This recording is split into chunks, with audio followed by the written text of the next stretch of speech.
एक दफ़ा एक बूढ़ी खातून का इंटरव्यू लिया गया जिन्होंने अपने शौहर के साथ 50 साल का अरसा पुरसकून तरीके और हंसी खुशी गुजारा। तो फिर उस खातून से पूछा गया कि इस 50 साला पुरसकून ज़िंदगी का आखिर राज क्या है।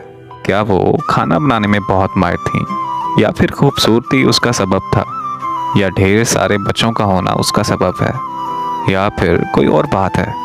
तो बूढ़ी खातून ने जवाब दिया कि पुरसकून शादीशुदा ज़िंदगी का दारोमदार अल्लाह की तौफीक के बाद औरत के हाथों में होता है। औरत चाहे तो अपने घर को जन्नत बना सकती है और चाहे तो उसके बरक्स यानी जहन्नम भी बना सकती है।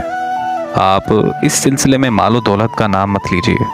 बहुत सारी मालदार औरतें जिनकी ज़िंदगी अजीरन बनी हुई है, शौहर उनसे भागा भागा रहता है। खुशहाल शादीशुदा ज़िंदगी का सबब औलाद भी नहीं है। बहुत सारी औरतें हैं जिनके 6-6, 7-7 बच्चे हैं, फिर भी वो शौहर की मोहब्बत से महरूम हैं, बल्कि तलाक तक की नौबत आ जाती है।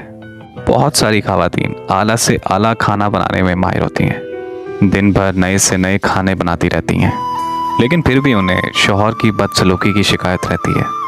इंटरव्यू लेने वाली खातून सहाफ़ी को बहुत हैरत हुई। उसने पूछा कि फिर आपकी इस खुशहाल ज़िंदगी का आखिर राज क्या है। बूढ़ी खातून ने जवाब दिया कि जब मेरा शौहर इंतहाई गुस्से में होता है तो मैं खामोशी का सहारा ले लेती हूँ, लेकिन उस खामोशी में भी एहतराम शामिल होता है। मैं अफसोस के साथ सर झुका लेती हूँ ऐसे मौके पर। बाज़ ख़वातीन खामोश तो हो जाती हैं, लेकिन तमीज़ का अंसर शामिल नहीं होता। इस चीज़ से हमेशा बचना चाहिए। समझदार आदमी उसे फ़ौरन भांप लेता है। नामा निगार खातून ने पूछा, ऐसे मौके पर आप कमरे से निकल क्यों नहीं जाती? तो बूढ़ी खातून ने जवाब दिया कि नहीं, ऐसा करने से शौहर को ये लगेगा कि आप उससे जान छुड़ा रही हैं। आप अपने शौहर की कोई बात सुनना ही नहीं चाहती।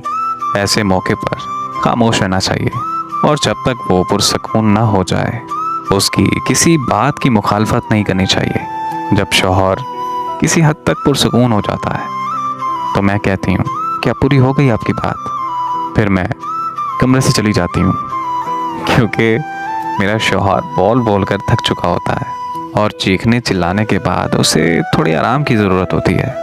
मैं कमरे से निकल जाती हूँ और अपने मामूल के मुताबिक अपने कामों में मसरूफ़ हो जाती हूँ। खातून सहाफ़ी ने पूछा कि इसके बाद आप क्या करती हैं? क्या आप बोल चाल बंद करने का असलूब अपनाती हैं? एक आध हफ्ता बातचीत ही नहीं करती? तो बूढ़ी खातून ने जवाब दिया, अरे नहीं तो, इस बुरी आदत से हमेशा बचना चाहिए। ये दो धारी हथियार है। जब आप एक हफ्ते तक शौहर से कोई बातचीत नहीं करेंगी, ऐसे वक्त में जबकि उसे आपके साथ मुसल्लत की ज़रूरत होती है, तो वो इस कैफियत का आदी हो जाएगा और फिर ये चीज़ें बढ़ते बढ़ते ख़तरनाक किस्म की नफ़रत की शक्ल इख्तियार कर लेंगी। खातून सहाफ़ी ने पूछा कि फिर आप क्या करती हैं? तो बूढ़ी खातून बोली, मैं 2-3 घंटे बाद शौहर के पास एक गिलास जूस या एक कप चाय का लेकर जाती हूँ और मोहब्बत भरे अंदाज में कहती हूँ, अरे पी लीजिए ना। हकीकत में शौहर को इसी चीज़ की ज़रूरत होती है। फिर मैं अपने शौहर से नॉर्मल अंदाज में बात करने लगती हूँ। वो मुझसे पूछता है कि क्या मैं उससे नाराज़ हूँ? तो मैं कहती हूँ, अरे नहीं तो। उसके बाद वो अपनी सख्त कलामी पर माज़रत ज़ाहिर करता है और खूबसूरत किस्म की बातें करने लगता है। इंटरव्यू लेने वाली खातून ने पूछा, और आप उसकी ये बातें मान लेती हैं? तो बूढ़ी खातून बोली, जी बिल्कुल, मैं कोई अनाड़ी थोड़ी हूँ। मुझे अपने आप पर पूरा भरोसा है। क्या आप चाहती हैं कि मेरा शौहर जब गुस्से में हो तो मैं उसकी हर बात का यकीन कर लूँ, और जब वो पुरसकून हो तो उसकी कोई बात ना मानूं? तो खातून सहाफ़ी ने पूछा, और आपकी इज़्ज़त नफ्स? बूढ़ी खातून बोली, पहली बात तो ये कि मेरी इज़्ज़त व नफ्स उसी वक्त है जब मेरा शौहर मुझसे राज़ी हो और हमारी शादीशुदा ज़िंदगी पुरसकून हो। दूसरी बात ये कि शौहर और बीवी के दरमियान इज़्ज़त व नफ्स की कोई चीज़ नहीं होती। जब बीवी और शौहर एक दूसरे के लिबास में हैं तो फिर कैसी इज़्ज़त व नफ्स? आज की कहानी बताने का मकसद सिर्फ इतना था कि जो रिश्ते हमेशा प्यार से चलते हैं उनमें कभी खलल नहीं आता, और एक ऐसा रिश्ता जिसमें आप एक दूसरे को समझ ही नहीं पाते, वो रिश्ता ज़्यादा देर चल नहीं पाता। ये जो मियाँ बीवी का रिश्ता होता है ना, ये ज़िंदगी भर का साथ होता है।